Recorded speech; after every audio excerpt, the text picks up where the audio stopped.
அன்பார்ந்த மணமகன் தம்பி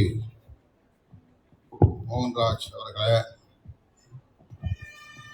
மணமகள் அகஸ்தியா அவர்களே, மணமகனின் தந்தை திரு ஜோதிமணி அவர்களே, தாயார் தேவி அவர்களே, மணமகளின் தந்தை தனியரசு அவர்களே, தாயார் மஞ்சுளா அவர்களே,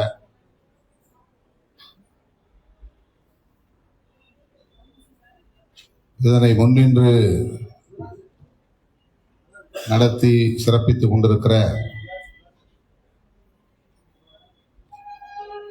தொழிலாளர் விடுதலை முன்னணியின் பொறுப்பாளர், கடலூர் மண்டல செயலாளர் பரசு முருகையன் அவர்களே, அவருடைய அருமை துணைவியார் உஷா அவர்களே, மற்றும் பாரதி, பா குமார், ராணி, கராத்தே கோபால் என்கிற இடிமுரசு, ராஜலட்சுமி ஆகிய தோழர்களே, இந்த நிகழ்வில் பங்கேற்று மணமக்களை வாழ்த்தி அமர்ந்திருக்கிற தம்பி ஆலப்பாக்கம் ஜெயக்குமார் அவர்களே, மணமகன் மற்றும் மணமகள் குடும்பங்களை சார்ந்த உற்றார் உறவினர்களே, தோழமை இயக்கங்களை சார்ந்த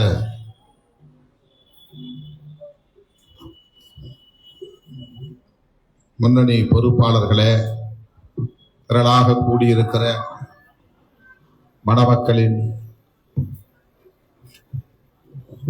சொந்தங்களே, என் உயிரின் உயிரான விடுதலை சிறுத்தைகளே,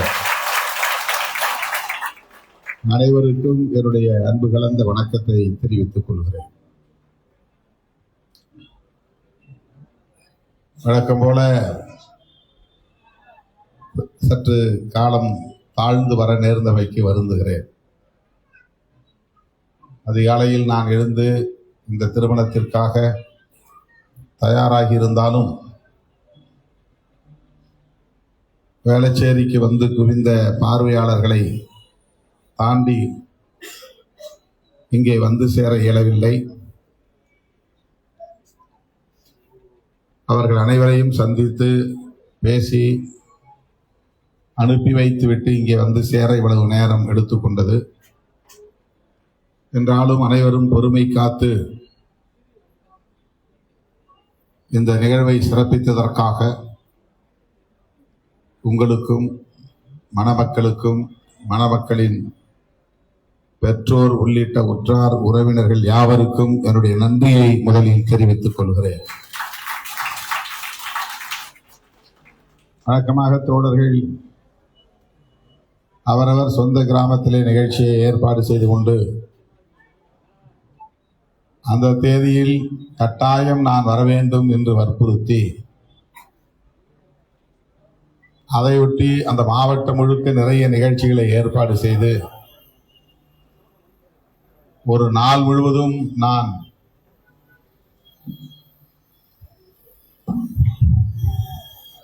பல்வேறு நிகழ்ச்சிகளில் பங்கேற்கும் நெருக்கடியை ஏற்படுத்துவதுண்டு. ஒரு திருமண நிகழ்ச்சிக்காக நான் ஒப்புக்கொண்டு அதை ஒட்டி ஏராளமான குடும்ப நிகழ்ச்சிகளை தோழர்கள் அந்த மாவட்டம் முழுக்க ஏற்பாடு செய்து விடுவார்கள். கடந்த காலங்களில் இதுதான் நடந்தது. அந்த நெருக்கடிகளை உணர்ந்து பரசு முருகையன் அவர்கள், நீங்கள் கடலூர் வந்து அலைய வேண்டாம், மணமக்களை தலைமையகத்திற்கே நான் அழைத்து வருகிறேன், இந்த அரங்கத்திலேயே திருமணத்தை நாம் நடத்தி கொள்ளலாம் என்று அவர் என்னிடத்திலே சொல்லி எடுத்து சொல்லி ஒப்புதலை பெற்று அதன்படி உங்களை எல்லாம் இங்கே அழைத்து வந்திருக்கிறார்.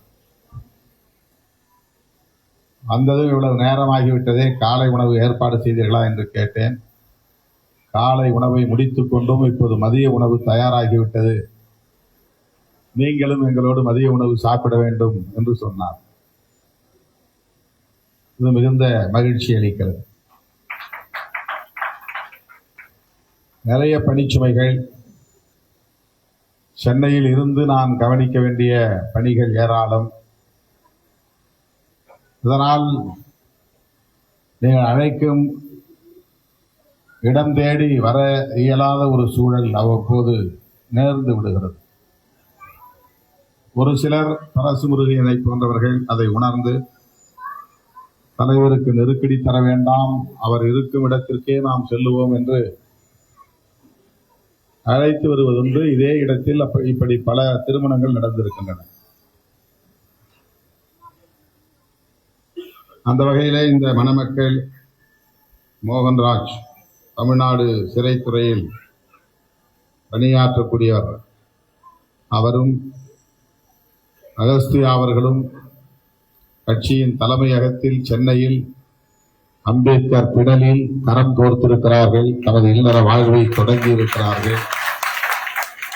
இந்த இடத்திலிருந்து அவர்கள் தொடங்குகிற இந்த இல்லறம் வெற்றிகரமாக அமைய வேண்டும், அமையும். நல்லறமாக அமைய வேண்டும், அமையும் என்று நான் மனமாற வாழ்த்துகிறேன். ஒரு கட்சி தலைவருக்கு அரசியல் தொடர்பான பல பணிச்சுமைகள் உண்டு. உட்கட்சி தொடர்பான பிரச்சனைகள், கட்சியின் மறுசீரமைப்பு நடவடிக்கைகள், எதிர்கால செயல் திட்டங்கள், இன்னும் இந்த கட்சியை எப்படி வலிமைப்படுத்த வேண்டும் கருத்தியல் ரீதியாக, அமைப்பு ரீதியாக என்றெல்லாம் யோசிக்கவும் திட்டமிடவும், உடனிருக்கிற தோழர்களை தட்டி கொடுத்து வேலை வாங்கவும், நம்முடைய அரசியல் பகைவர்களை எதிர்கொள்ளவும், அவர்கள் தீட்டுகிற சதித்திட்டங்களை முறியடிக்கவும், மக்களுடைய பிரச்சனைகளுக்காக போராடவும், மக்களுடைய நலன்களுக்காக வாதாடவும் என்று எண்ணற்ற பல வேலைகள். ஒரு நாளைக்கு 24 மணி நேரம் போதாது. ஒரு கட்சி தலைவராக இருப்பது என்பது சாதாரணமான ஒரு பணி அல்ல. வெளியில மேம்போக்காக பார்த்தால் அவருக்கு என்ன தலைவர், அவருக்கு செல்வாக்கு இருக்கிறது, அவரை சுற்றி எப்போதும் 100 பேர் இருக்கிறார்கள், அவருக்கு புகழ் இருக்கிறது என்று மேலோட்டமாக நினைக்கக்கூடும். ஆனால் அது உண்மை இல்லை. அது பெரும் தொல்லை. ஓய்வெடுக்க முடியாது, தனிமையில் இருக்க முடியாது, உங்களைப் போல சராசரியான வாழ்க்கையை வாழ முடியாது, விரும்பும் நேரத்தில் தூங்க முடியாது, விரும்புகிற நேரம் வரையில் தூங்க முடியாது, விரும்பும் நேரத்தில் சாப்பிட முடியாது. எல்லாம் அவசர அவசரமாக குளிக்க வேண்டும், அவசர அவசரமாக துணியை மாற்ற வேண்டும், அவசர அவசரமாக ஓட வேண்டும், அவசர அவசரமாக சாப்பிட வேண்டும், வண்டியிலேயே சாப்பாடு, வண்டியிலேயே துணி மாற்றிக்கொள்வது, ஒவ்வொரு நிகழ்ச்சிக்கும் குறிப்பிட்ட நேரத்திற்கு போய் சேர வேண்டும் என்கிற பதற்றம். அங்கே பல பேர் காத்திருப்பார்கள், இங்கே பல பேர் காத்திருப்பார்கள், அவரை போய் சந்திக்க வேண்டும், இவரை போய் சந்திக்க வேண்டும். அந்த நேரம் தவறினால் அந்த காரியம் வீணாகி போய்விடும், தள்ளி போய்விடும், செயல்படுத்த முடியாமல் போய்விடும். இப்படி 24 மணி நேரமும் பதற்றத்திலேயே இருக்கிற ஒரு வேலைதான் தலைவர் பொறுப்பை ஏற்கிற வேலை. இதற்கிடையிலே கல்யாணம், காதுகுத்து, வீடு திறக்கிற விழா, சாவு, சடங்கு, மஞ்சள் நீராட்டு விழா, பெயர் சூட்டு விழா என்று நம்முடைய இயக்கத் தோழர்கள் எனக்கு என்ன வேலை இந்த நாளில் என்பதெல்லாம் பொருட்படுத்தாமல் அவர்கள் விரும்புகிற நாளில் அவர்கள் துண்டறிக்கை அச்சிட்டு கொண்டு வந்து கொடுத்து கட்டாயம் வந்தே தீர வேண்டும், கட்டாயம் வந்தே தீர வேண்டும். 30 வருஷம் உன்னோட இருக்கிறேன், 25 வருஷம் உன்னோட இருக்கிறேன். இல்லப்பா, அங்க ஒரு ஊர்ல கேட்டிருக்காங்க, இங்க ஒரு, அது எனக்கு தெரியாது, என் ஊருக்கு வந்துதான் தீரணும். இதெல்லாம் கற்பனை கூட செய்து பார்க்க முடியாது. இதெல்லாம் உங்களுக்கு நான் சொன்னாலும் அவ்வளவு இலகுவாக புரிந்து கொள்ள முடியும். காலையில நான் 5:45 எழுந்தேன். நான் படுத்தது 2:30 மணி. எவ்வளவு நேரம் தூங்கியிருக்கேன்? 3 மணி நேரம். 7 மணிக்கு ஒருத்தரை போய் பார்க்கணும். அப்படி இருந்தும் லேட் ஆயிடுச்சு. 8 மணி. அதுக்குள்ளே அவர் கிளம்பி போயிட்டார். 7:30க்கு வர சொன்னாரு. நான் 8 மணிக்கு போறேன். அதுக்குள்ளே அவர் கிளம்பி போயிட்டார். அந்த காரியமே வீணா போச்சு. அதுக்கு பிறகு நான் மறுபடியும் வேளச்சேரி வர்றது 1 மணி நேரம் ஆகி போச்சு. அங்க வந்தா அங்க ஏகப்பட்ட பேர் வராதிங்கன்னு சொன்னா கூட வரத்தான் செய்வாங்க.